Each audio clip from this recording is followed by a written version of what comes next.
Lucky Land Casino, asking people, what's the weirdest place you've gotten lucky? Lucky? In line at the deli, I guess? Aha, in my dentist's office.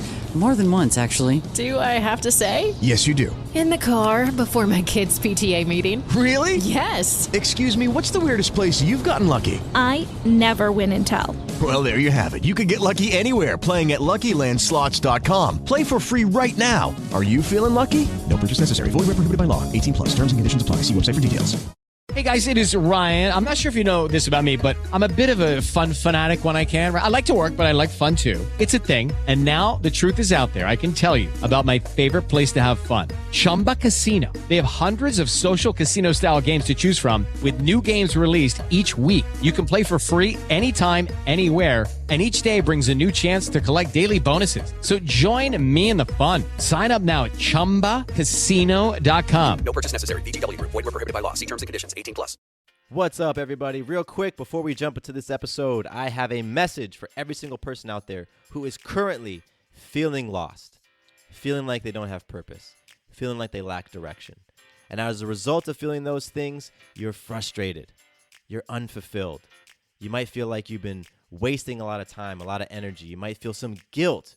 If that is you, then listen up, because I have something that's going to absolutely transform your life, and that is the Having It All Blueprint. I poured so much into this course because I was that person. I was in the shoes you are in right now. I felt like I had absolutely no purpose. I was so lost. I didn't even know what I was doing here. And I was frustrated looking back at all the money I spent at school and all the time I spent in all these different jobs, only to now be feeling like it was all for nothing. And so I went on a journey. I truly, truly dug into myself. And years later, after picking up all these different tools, reshaping my beliefs, I can stand here today knowing so crystal clear what my purpose is. And not only knowing it, but being completely fired up and inspired by it. And I want the same thing for you. And so I poured everything that I've learned into the Having It All Blueprint. If you purchase this course and you don't dig it and you don't experience transformation in your life, reach out to me. Full refund.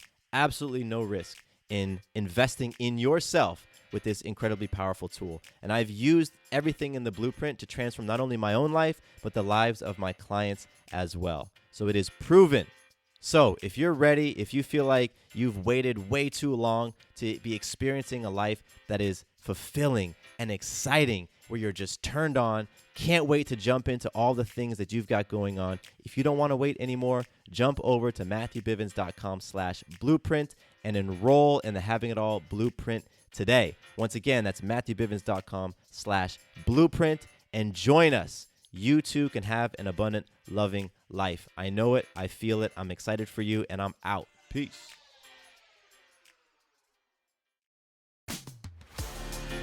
Welcome to the Having It All podcast, the show about what it takes to live an abundant, loving life. My name is Matthew Bivens, and each week I'm helping you get out of your head so that you can truly have it all. Let's do it.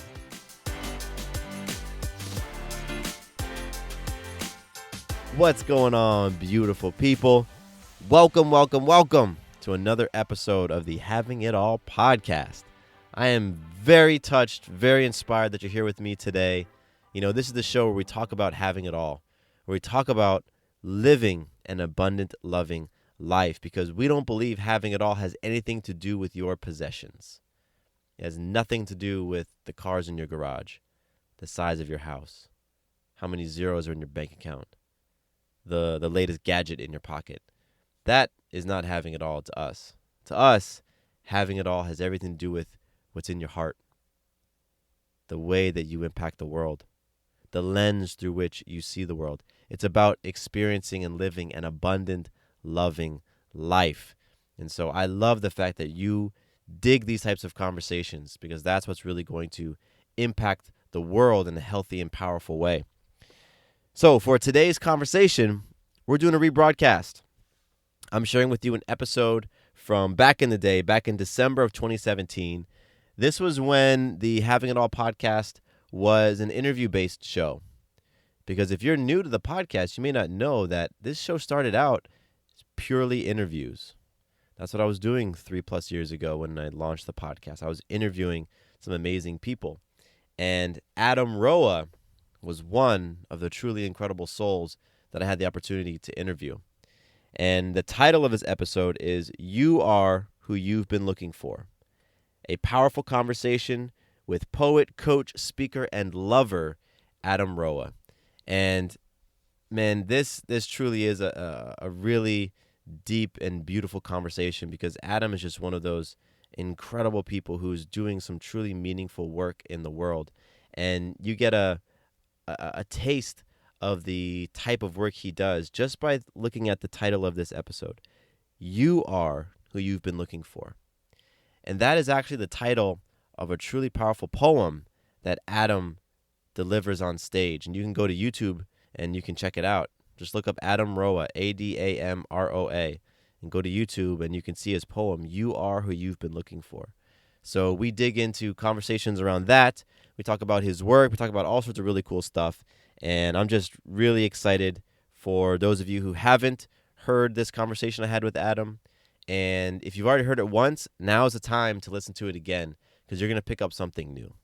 So with no further ado, here is my conversation with Adam Roa. And because it's my style, I'm dropping you right into the middle of our conversation, right when I'm about to ask Adam to explain the inspiration behind his poem, You Are Who You've Been Looking For. So let's do it. Adam, tell me, where did this concept come from before we really dive in and sort of unpack certain parts of it? You know, it's a really great question. I think that it's what I believe is that what we're seeing and have been seeing basically throughout all time is ancient wisdom, like some ancient truths to the world and our reality that get repurposed and repackaged, whether that's through the major religions, whether it's Islam or Catholicism, Christianity. Like, those are, I think, speaking to some really deep truths that have been around from since the beginning of time, all the way up to now with like Tony Robbins and myself and Kyle Cease and these people who are also saying the same things in different ways, right? Yeah. In modern times. And I always heard growing up, like, the importance of self-love, and I had no idea what that even meant. Like, what does that actually mean? And so through my own exploration of love and myself, because I was raised, my father's from the Philippines, and I had the stereotypical, like, stoic, non-emotional Asian father. And so being open emotionally and being willing to be vulnerable and show love, like, I wasn't raised in an environment where I understood what that even meant. In fact, I was raised in an environment where I thought it was weakness to really show love and vulnerability. And so my path of exploration of that has led me down so many roads where I've realized that as I learn to love myself more, I can actually show up with love for others at such a deeper level. And that is what I say in the caption or at the beginning of that video, which is just your capacity to love others is limited only by your capacity to love yourself. Yeah. Because, we all are dealing with the same things of being human. We all have judgments. We all have some insecurities. We all have those things. And when we can love ourselves through those, when we can love those parts of ourselves, then when someone shows up in our reality that's reflecting that back to us, we are like, wow, I see myself in you. And that allows me to love you that much more deeply. But when we're in resistance to our own judgment and our own impatience and our own insecurity, when we're in resistance to that, when someone shows up reflecting that back to us, we immediately go into the defensive. We see the parts of ourselves that we don't love reflected back to us, and it makes it that much harder to love that other person.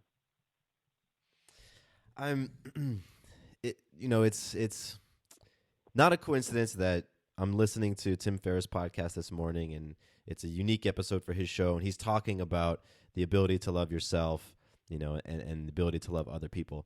And then here we are, and that's the message, the opening message of this awesome video and poem that you've recorded and shared. And dude, I've heard that phrase, and I know the listeners have heard that phrase so many times and in many different ways, because people will put slightly different spins on it. I really want to get down into some of the muck and the weeds on this, and I really want it to take it from just this thing like, you know, your ability to love somebody else is reflective on how you love yourself. Great. It sounds awesome. Right? It sounds great. It's type of conceptually, yeah, it's the type of thing that gets people to applaud for you when you say it on stage, right? But let's get into it a little bit and you know, bring it to some like practical application on how you actually can do that, and maybe some examples in your life or my life of how that actually shows up, because you know, those concepts, they're big concepts, and how can you argue with that concept? Can't.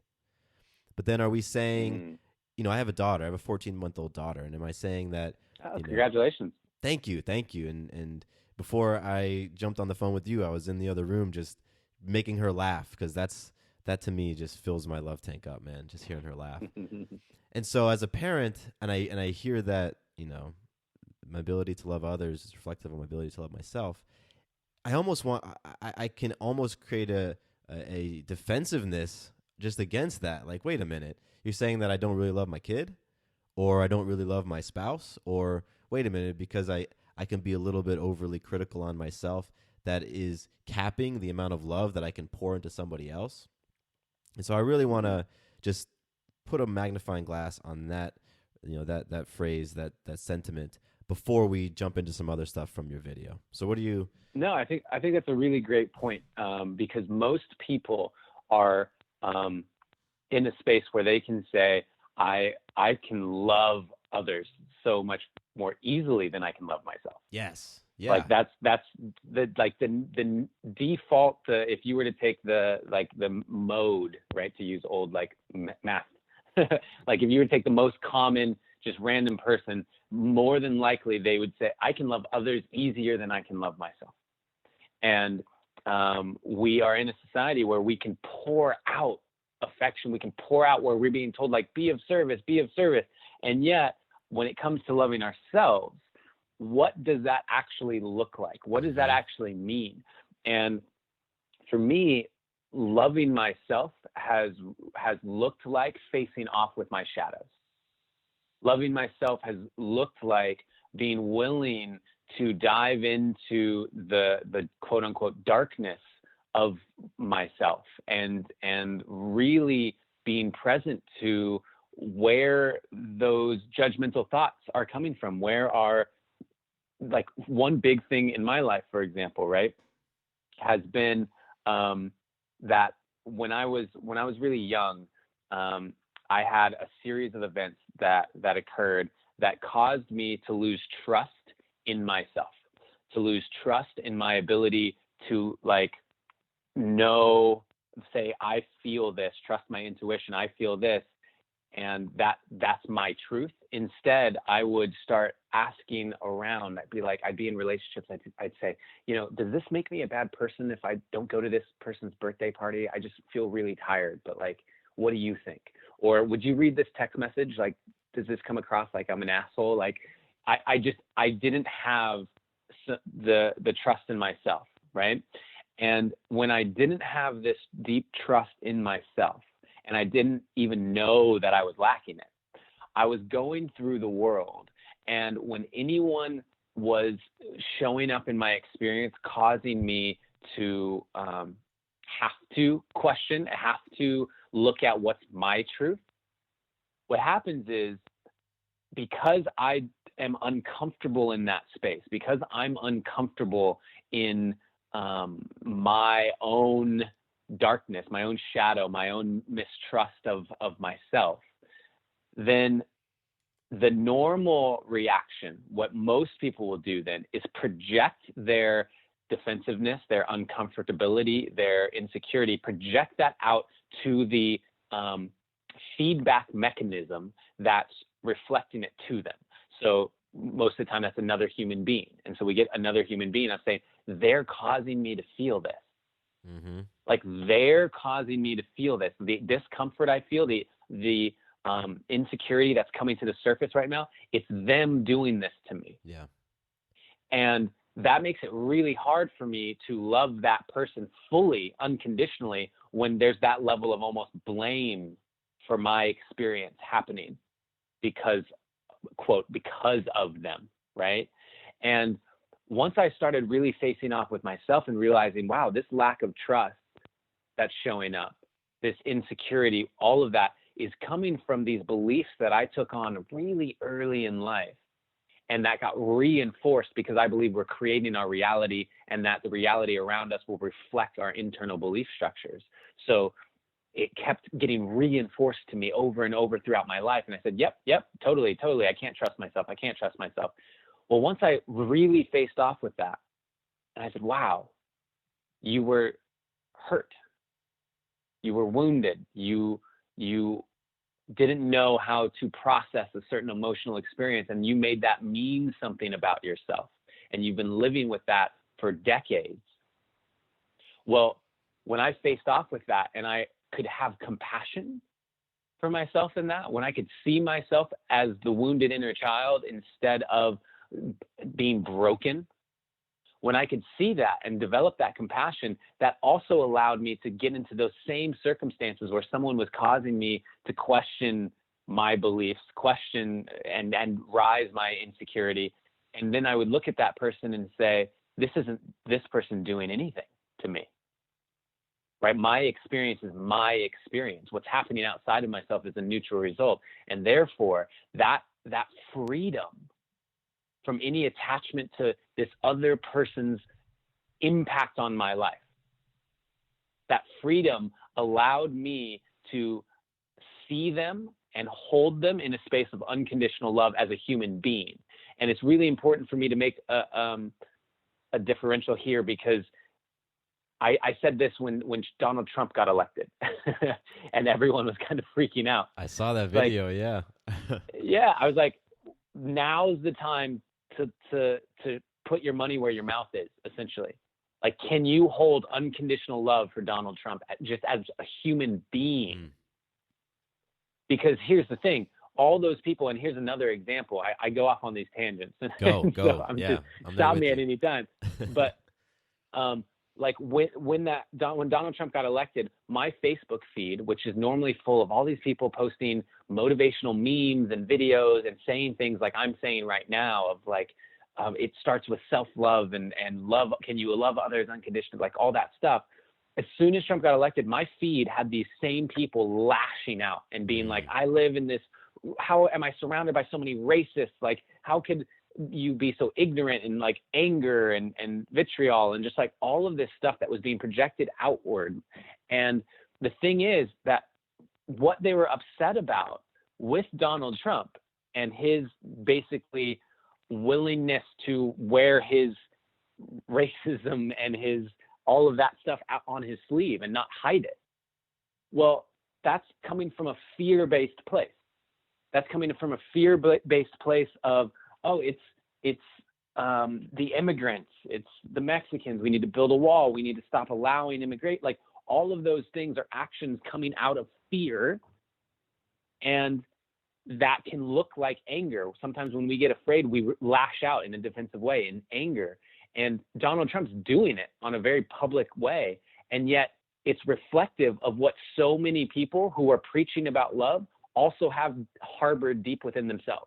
And it came out when he got elected. Yeah. And, you know, it rose to the surface. It did. And it's interesting. There's another video on your page that I wanted to jump into later on, but it's about the stress is not an excuse, you know, where you're talking about having that stressful event in your relationship.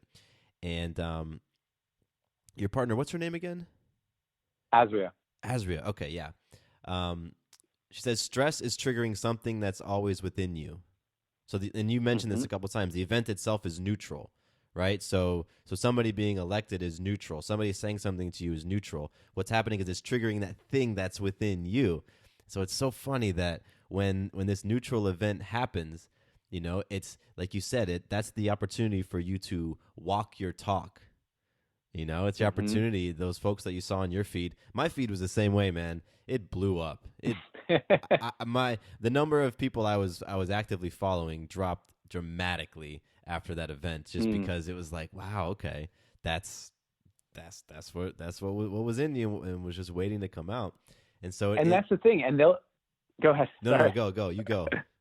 No, I was just saying, like, that's the thing where they'll say it's everyone's fault for this event happening, and because this event happening, I'm justified in my whatever that I want to spout out. Yeah. And the thing is, what's coming out of you, that eruption, was always there. So how grateful can we have gratitude in our hearts for the neutral event that showed up and gave us the opportunity to see that this was in us? Because without the event, we never see it. When everything's going awesome, when everything's great, when we're living a life of abundance, like, oh, it's so easy for me to talk about love and happiness and loving yourself to love others. It's easy when we're in that space. And then when something happens that is challenging, when something happens that may be the exact opposite of what we wanted to happen, can we still hold that same belief, or are all of our doubts, our insecurities, our fears going to rise to the surface because now there's a trigger for them? Yeah. And that's ultimately when I say, you know, your capacity to love others is limited only by your capacity to love yourself. What I'm talking about is those parts of ourselves that we haven't faced off with yet, the parts of ourselves that are hiding in the closet. They're hiding in the closet because we're choosing not to look at them. We don't want to look at them. They're uncomfortable. And yet for me, like I put out two videos about this. One literally on the day it was announced that he got elected, talking about the same thing. Like, this is a chance for us to walk the talk. This is a chance for us to show, can we keep love in our hearts? And the reason I feel I was able to have that stance is because I'd already been facing off with all the parts of myself that felt like the world is unfair, all the parts of myself that felt like there's no point in even trying. There's like those parts of myself I've faced off with over and over and over again, and learned to love them and learn to love the events that happened that even created those beliefs. And because of that, say, wow, I can love Donald Trump. I can see why you're saying the things you're saying. I can see why you have the beliefs that you have, and I can love you through that because I've loved myself through that. And I hope that ultimately wraps up like your question about diving into what does that look like. But that's my place. That's where I come from. Yeah, talk to me about what it has looked like for you, like what it actually looks like when, you know, you're facing off with your darkness, as you say. Like, I get that there's introspection and there's some confrontation of maybe events in your past, things that maybe you did, or maybe regrets that you have, or maybe things that, you know, traumas in your life that you might be looking at. But, you know, talk to me about what those things, what your process actually is for the person out there who says, you know what, I recognize that I have these things that are in my life. I recognize that they are holding me back in certain aspects, holding me back from having the relationships that I want with myself, other people, and life in general. And I want to take action on that, but I don't know what to do. So talk to us a little bit about your process on going through that for yourself. Yeah, that's a great question. I think that the first step is always awareness. Awareness gives us choice. So a lot of times the person goes to a Tony Robbins event or attends a workshop or listens to this podcast or whatever, and they are given awareness, and awareness gives us choice. What is confusing sometimes is that sometimes people think that the awareness is change, but the awareness is not actually change. If you go to a 3-day yoga retreat and you learn this stuff about yourself, that's great. And then when you return to the world, you're not necessarily changed. You have the awareness, which now gives you the choice to change. And change happens through action. And so for me, the first step is always awareness. So when I'm working with a client, it's about looking at the parts of our lives that are uncomfortable, the parts of our lives that we may want to shift, and the parts of our lives that we love, and recognizing that all of those things are reflecting back to us part of our internal state. So if you see life around you as a reflection of your internal, then you can use the life around you as a way of identifying some of what's going on inside. I love that. And so Totally love that. I look agree. at, so I look at that and I say, wow, this is what's showing up in my life. This is a pattern. Okay, what does that mean? And through maybe I listen nonstop to podcasts. I watch YouTube videos of people that I respect as mentors. I hire coaches and take workshops and do all of those things. And all of those things give me deeper awareness of myself. And that awareness will give me the choice to take action to shift into more of the person that I want to be, which in turn creates more of the life I want to live. I dig that. And I want to synthesize some of that down, kind of to some action steps. And the first thing that you really hit on was awareness, was seeking and creating that awareness about, what is going on and some of the patterns that you're seeing and your internal state that is then being manifested in what you're experiencing. So having that awareness. And then another thing that you said, which I love, is that change happens with action. So you create that awareness, and then you have that option to take some sort of action. And it's when you take that action, the uplifting your energy, that heals, the action in that direction, then you can start seeing some changes. And another thing that I heard you say was, I use the word environment, and putting yourself in powerful environments and making sure that the information that you're intaking into your body is powerful and healthy and just empowering. And you mentioned podcasts and coaches and books and things like that. And so that's another one of the tasks or the checklist items that I had from your response: awareness, action, and the consuming of powerful resources.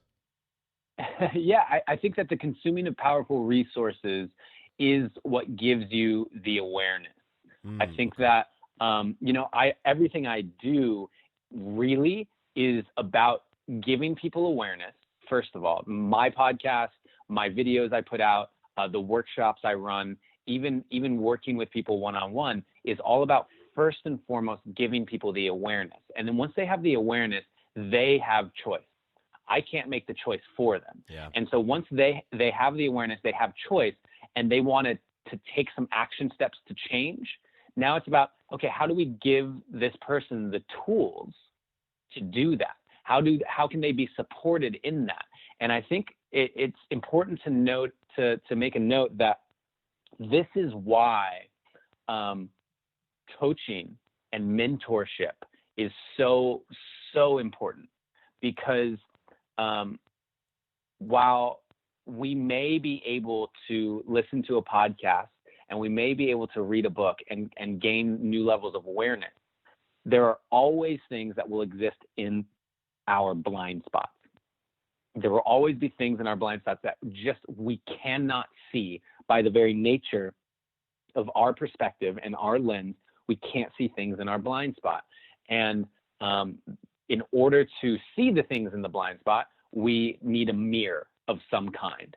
And that's where mentorship is so crucial, in my opinion. And it's why when you look at the best in the world at anything, when you look at the Michael Jordans of the world and the Michael Phelps and whoever, they had coaches. Yeah. And the coaches couldn't necessarily execute better than them, but what they could do is they had a perspective that could see the blind spots that Michael Phelps couldn't see or Michael Jordan couldn't see. Michael Jordan, when he's taking the shot, is not able to see like his elbow or the bend in his knees or whatever. And like those are the things that are just in the blind spot that aren't necessarily going to come to the surface just because you read a book.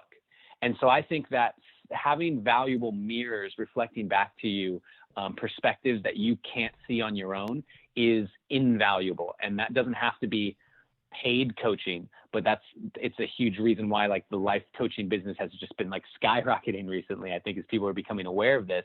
But also it could just be like forming a group with people that you really respect and trust, and just meeting once or twice a month to discuss things and get different perspectives. And I think that's really, really valuable as well.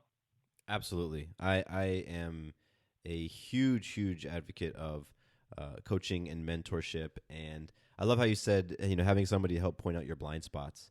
And I know for me, my coaches and mentors recently have really helped pick out those blind spots in terms of some of my limiting beliefs and some of those conversations I was having about myself physically that was showing up in my body in the form of different injuries and kind of plaguing ailments and things like that.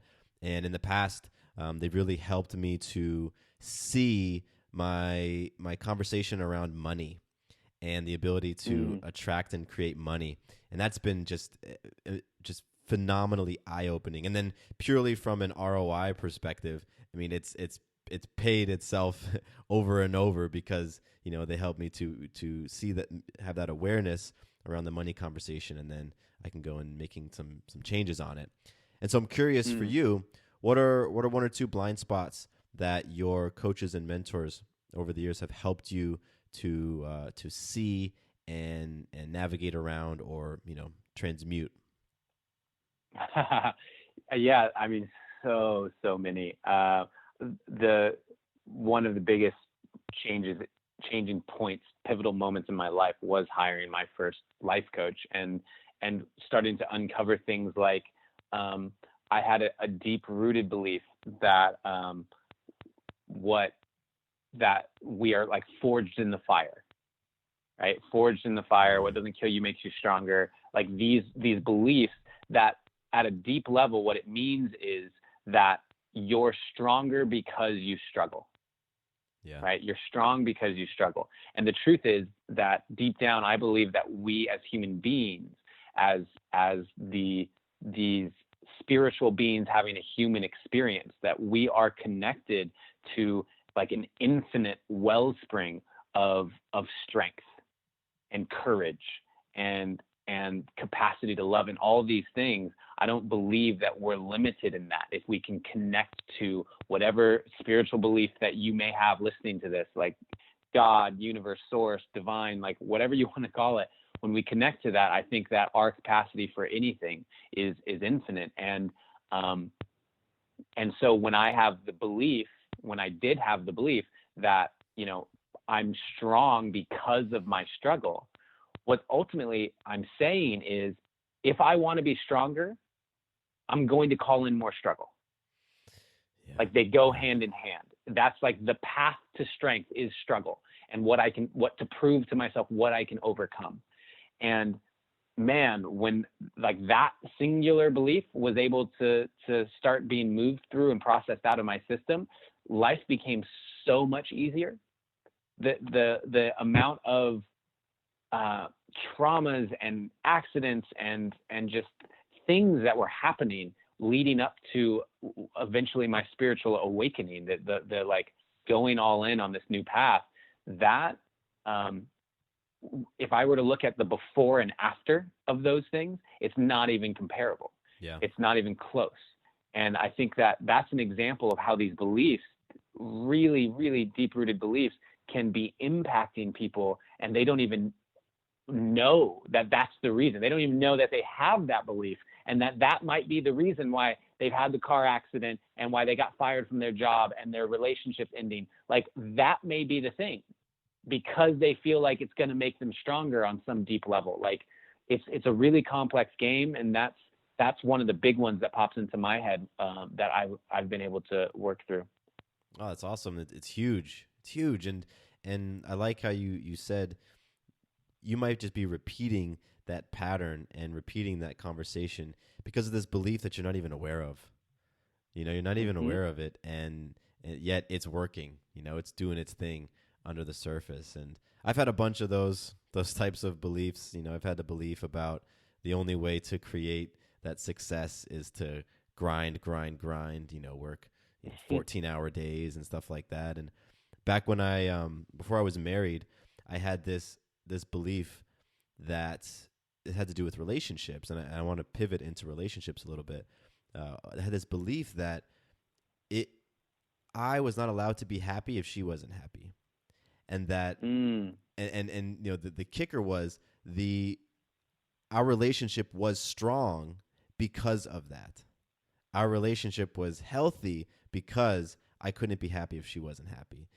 And dude, I don't know where I picked up that belief, but holy shit, let me tell you the roller coasters of just everything that were the result of that belief. And so I know that you are just this, I don't know, you've said and written some really profound things on relationships, and I've really admired your transparency. Yeah, with when it comes to relationships, and not just romantic relationships, but you put it really nicely. So I want you to share a little bit about the Slinky effect and relationships, and sort of some of the work that you do with folks around that.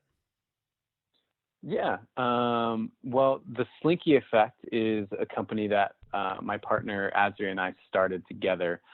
We have now been in a committed relationship. This month actually will be 9 years. Awesome. And Congrats. so, thank you. Yeah, it's a wild ride, romantic relationships, as you know. And the Slinky Effect is a symbol for how we view healthy relationships. And so if you have a Slinky, you have two ends, and that would be the two people in a relationship. And what generally will happen, right, if a Slinky is to move forward, if we are actually going to have the Slinky have some form of momentum through life, then one end of the Slinky will go forward, and that's represented by someone having some sort of experience of growth, right?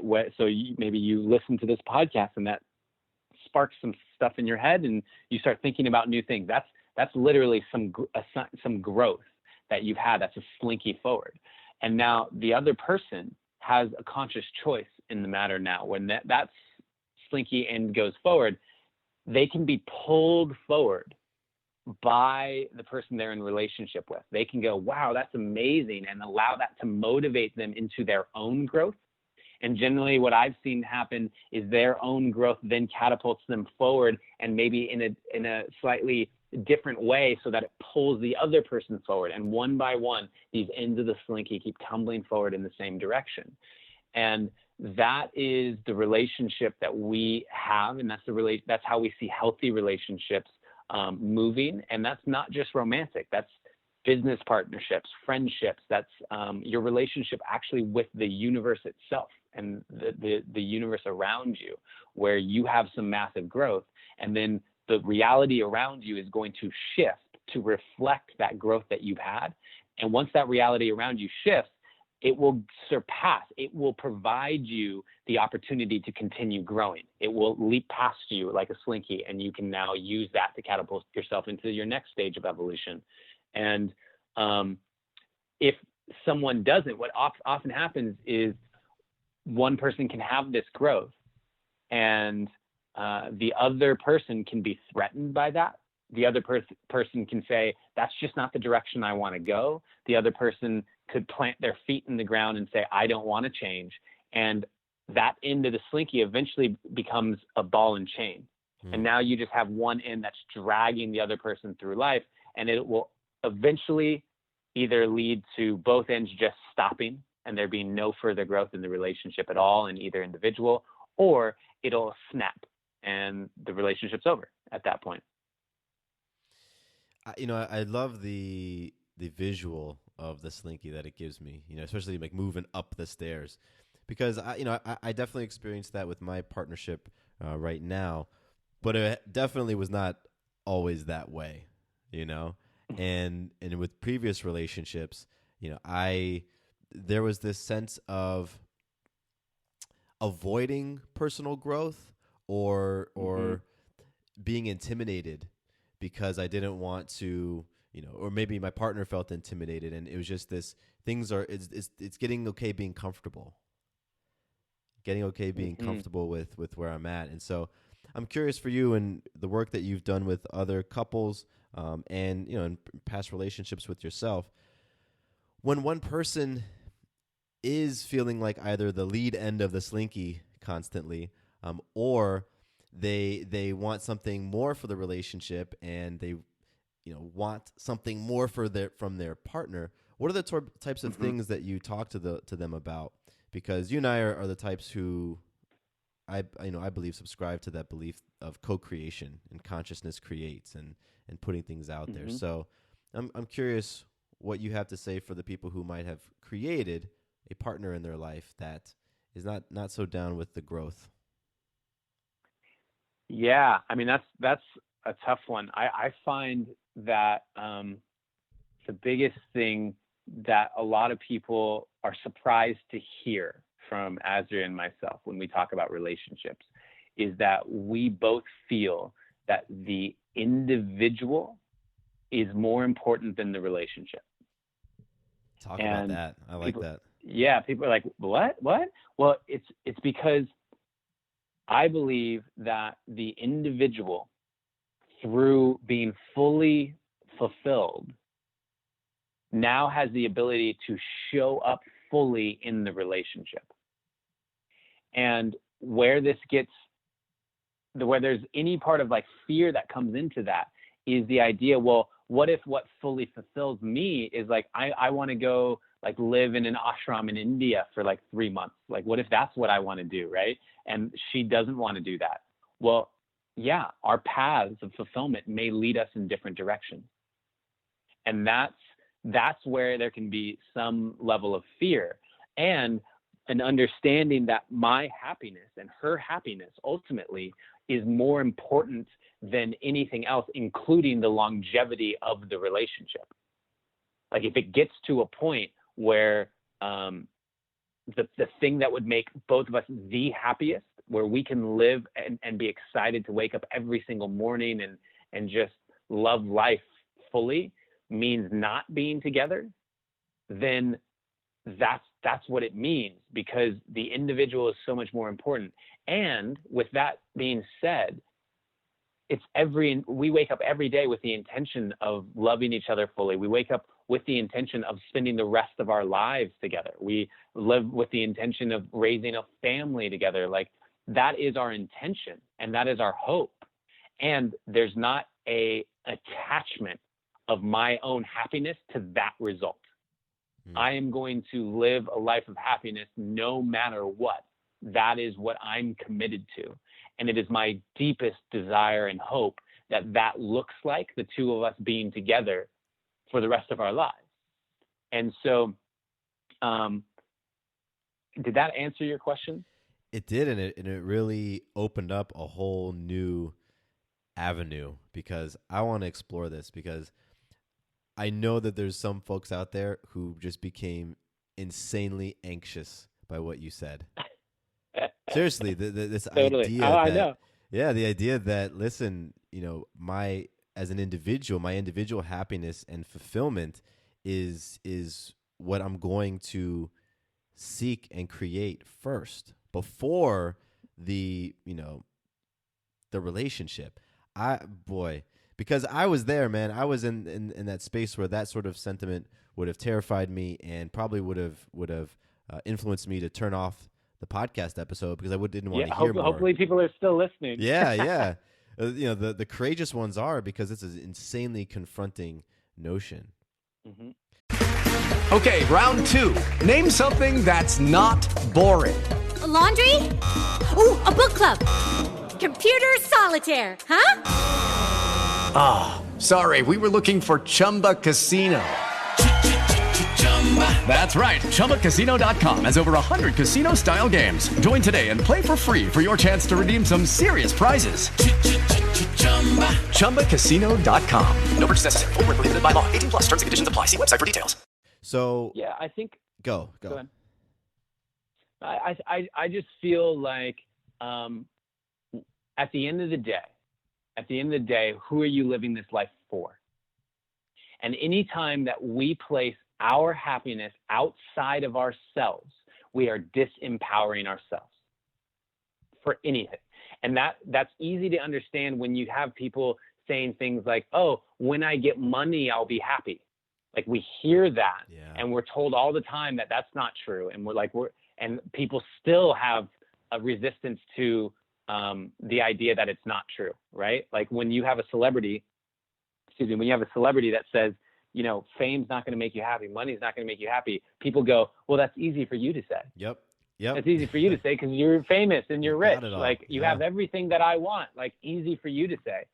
Well, who else could say it? Like who else could tell you that other than someone who's gotten it? And yet we still have that resistance to that, because when we stop putting our happiness in the hands of something external, what that means is that it becomes entirely our responsibility. Our happiness now is entirely in our hands, 100%. And that's scary. That's super scary. That's a heavy weight for people to start really accepting for themselves. And I think that that's where we can find people in relationships that they don't want to be in, and huge resistance to leaving those relationships because the idea that they will be single again, the idea that this person who has made them happy is no longer making them happy. Well, what then? Like going on that journey of like, well, what does make me happy? Right? That's super scary. And I get that. And I understand that. And I have a lot of compassion for that. But at the same time, like I have a client that I'm working with right now who I started working with, and he contacted me because he's in the midst of what may be a divorce. It's not sure which direction it's going to go. And what I said to him, and this is where it's different from like marriage counseling, is I said, listen, I'm not working with you to save your marriage. Yeah. That's not the point. The point for me is to work with you to find out what is your joy. What brings you happiness? What does your life look like for you to show up as the highest, most aligned version of yourself every single day?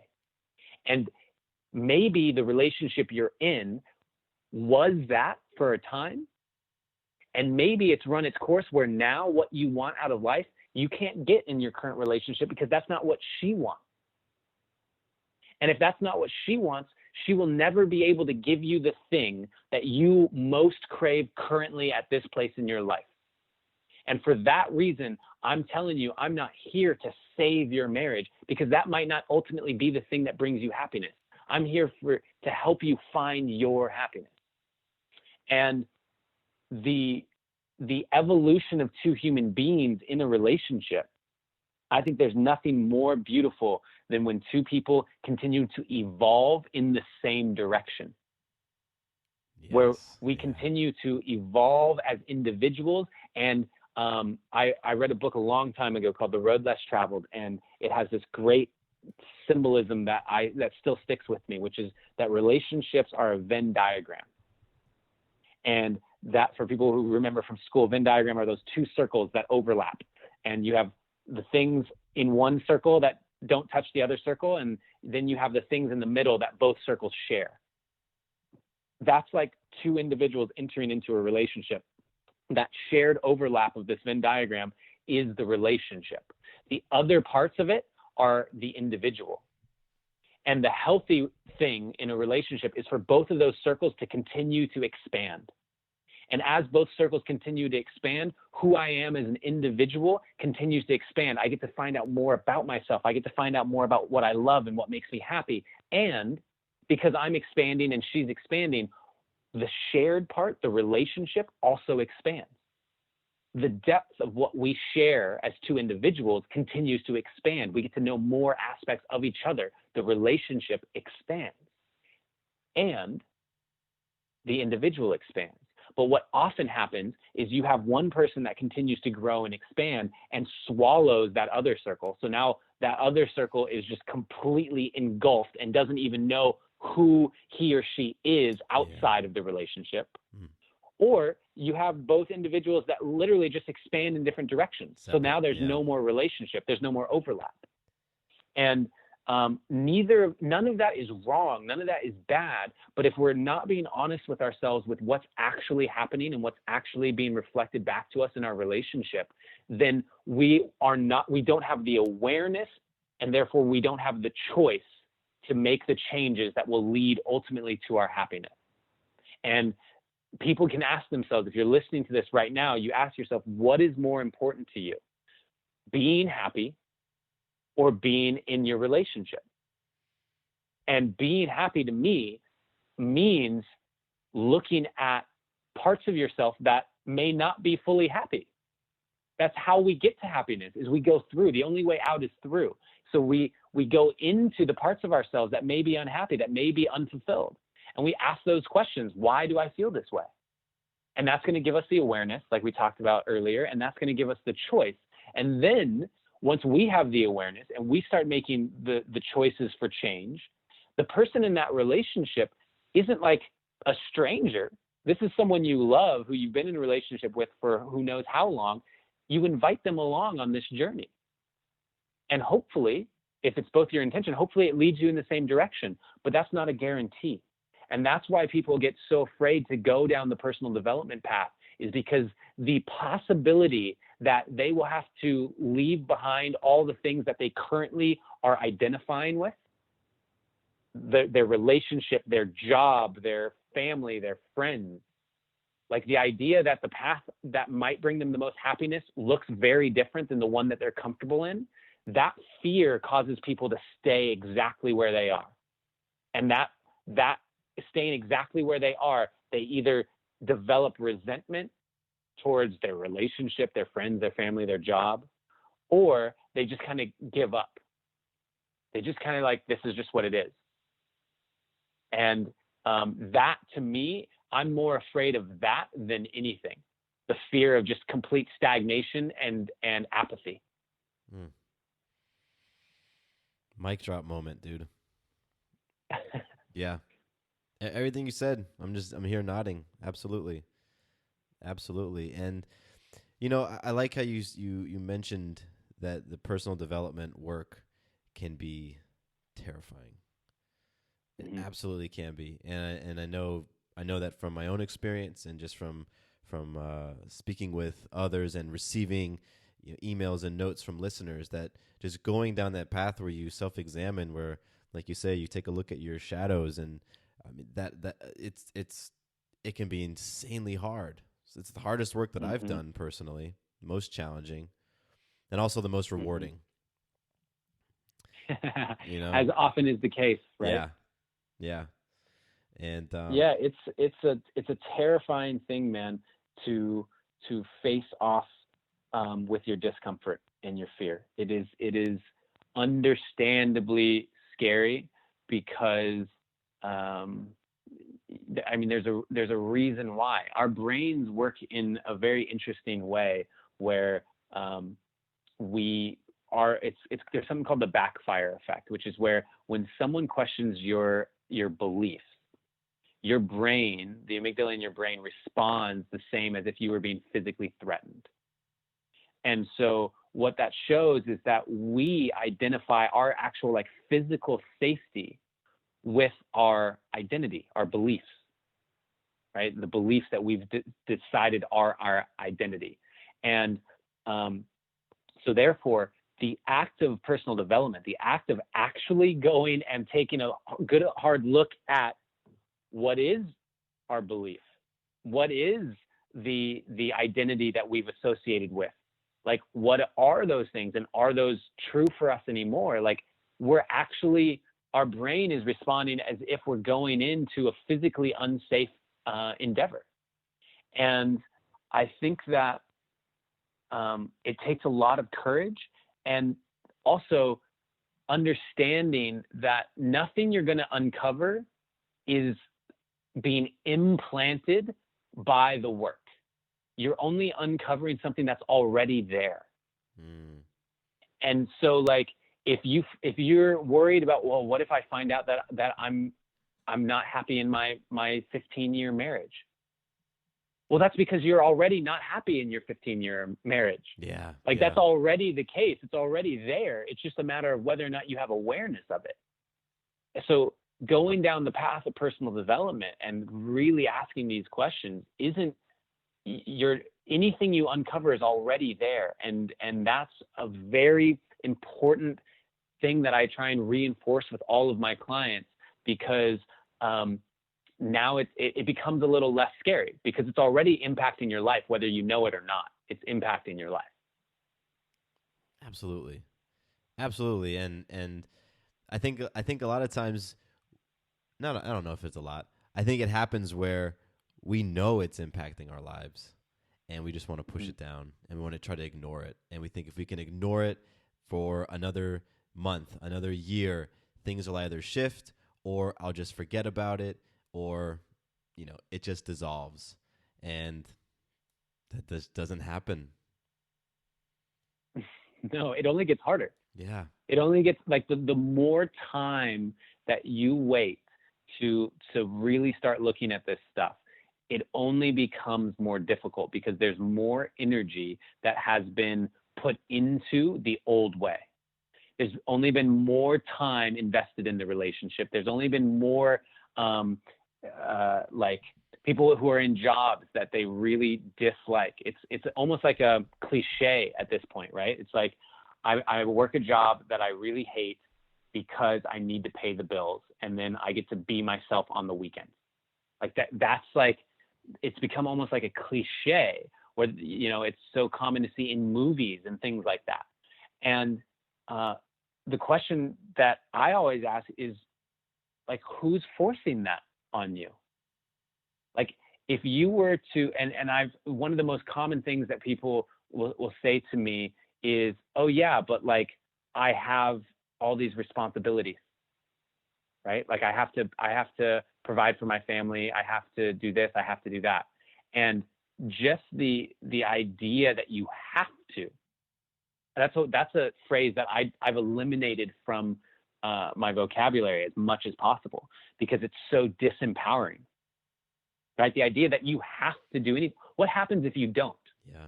Like, what happens if you, Matthew, just walk away from all of the quote unquote responsibilities that you have, right? Now, are you going to feel good about it? No.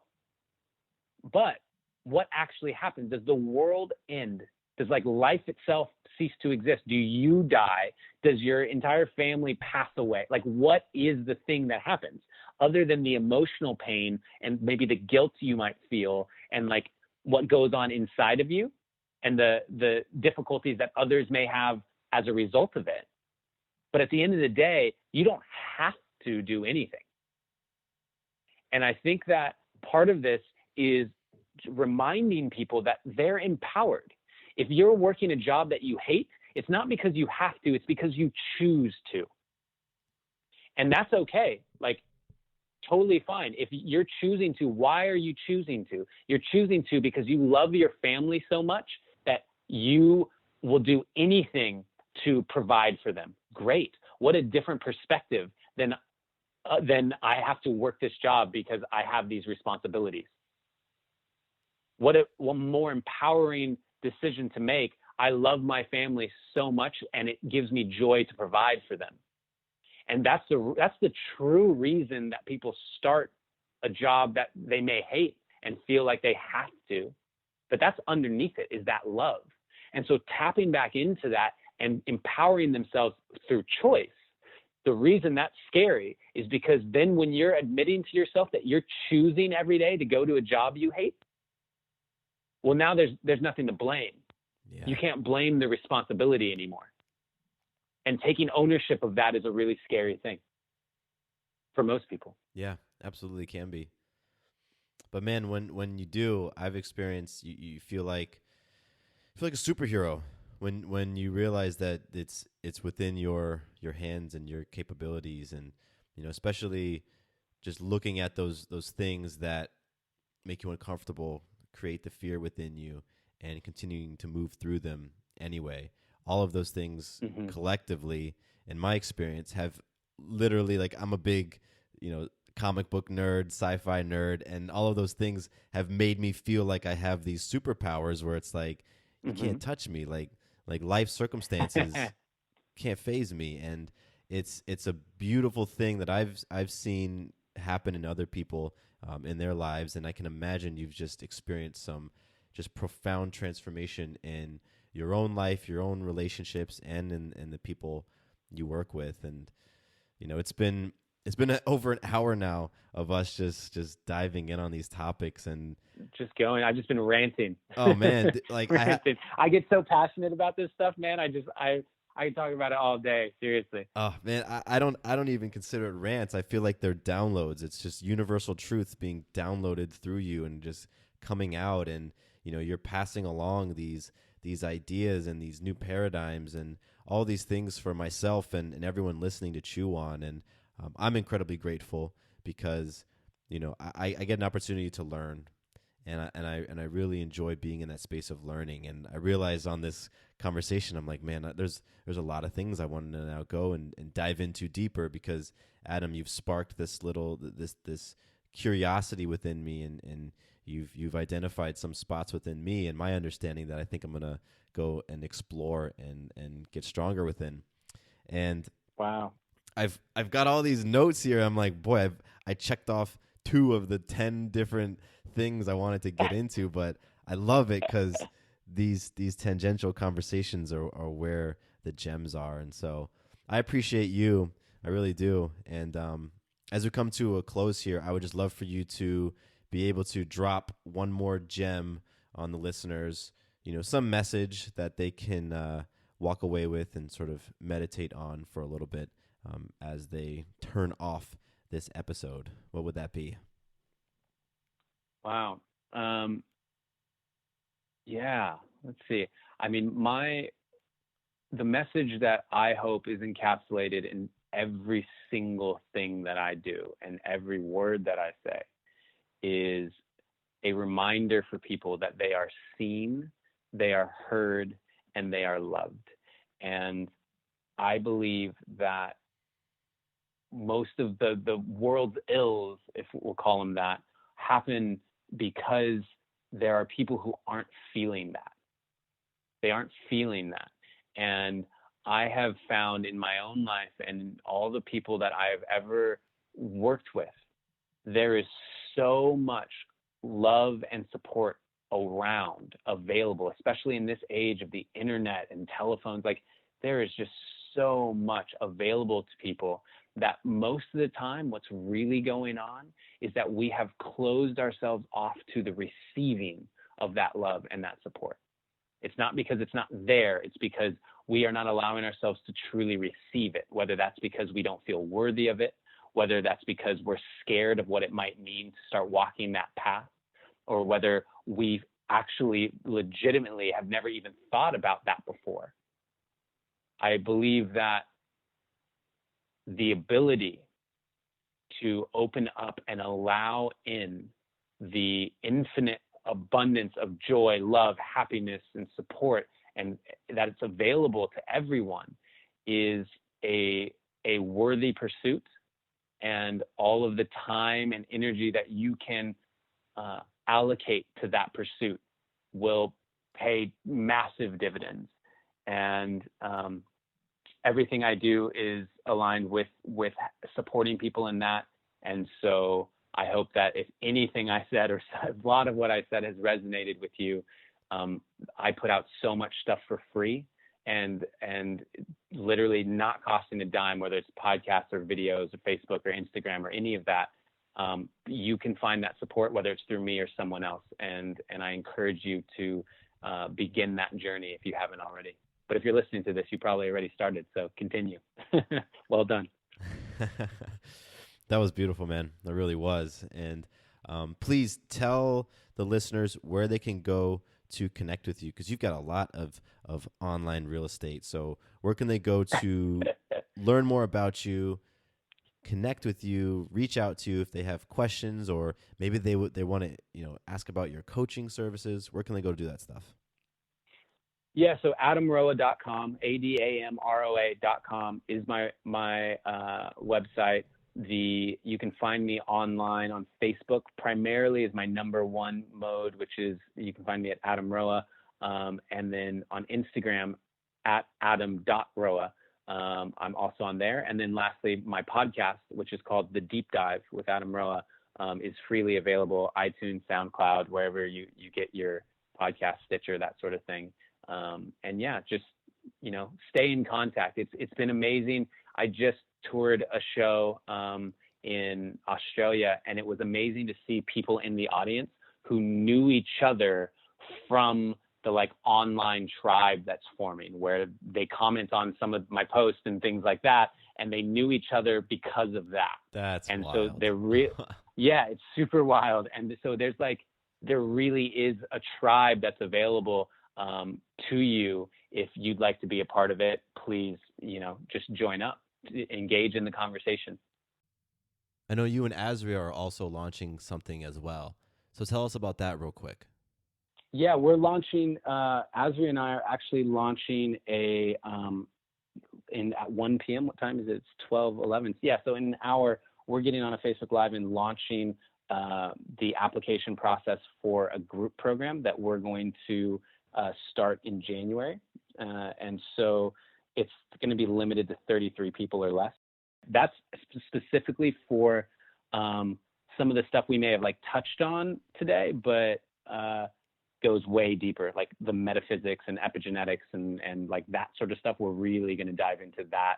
Plant medicine. We're going to bring in ayahuasca shamans as guest speakers so people can really dive into some of the conversations that I don't think are happening as openly in the personal development space. And so we're creating a platform for that, and application process opens in an hour. And where can they go to learn about that? That's going to be theslinkyeffect.com/AF18, which stands for Ancient Future 18, AF18. Yes. And, this is me speaking to you all listening right now. I truly have enjoyed Adam's content. I mean, there's a lot of people out there in the quote unquote, personal development space talking about different things, but Adam has this really amazing ability to blend the science with the stuff that's sometimes a little bit harder to grasp and put our arms around. And you combine with that a real vulnerability and transparency that I personally appreciate. That's something that it's one of my big values is authenticity, and I get that in your content. And so Adam has amazing content. I mean, he puts it out on all these different platforms, YouTube, like he mentioned, his podcasts, over on Instagram. Just go check it out. This dude is just dumping so much free value onto folks. So consume it. And Adam, I am very, very grateful for your time. I know we went over a little bit, but man, we were flowing. No, it's all good, man. I appreciate you so much and what you're doing. And I look forward to continuing to stay connected, man, because I feel like you have a mastery. I've done a lot of these, right? Not only do I host the podcast, but I'm interviewed for quite a bit, and you have a real mastery of continuing these conversations and going down particular paths that are of the most value for people. So thank you. Appreciate you.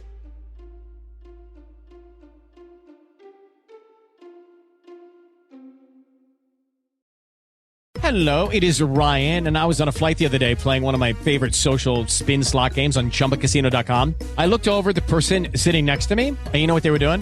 They were also playing Chumba Casino. Coincidence? I think not. Everybody's loving having fun with it. Chumba Casino is home to hundreds of casino-style games that you can play for free anytime, anywhere, even at 30,000 feet. So sign up now at ChumbaCasino.com to claim your free welcome bonus. That's ChumbaCasino.com and live the Chumba life. No purchase necessary. VGW. Void where prohibited by law. See terms and conditions. 18+.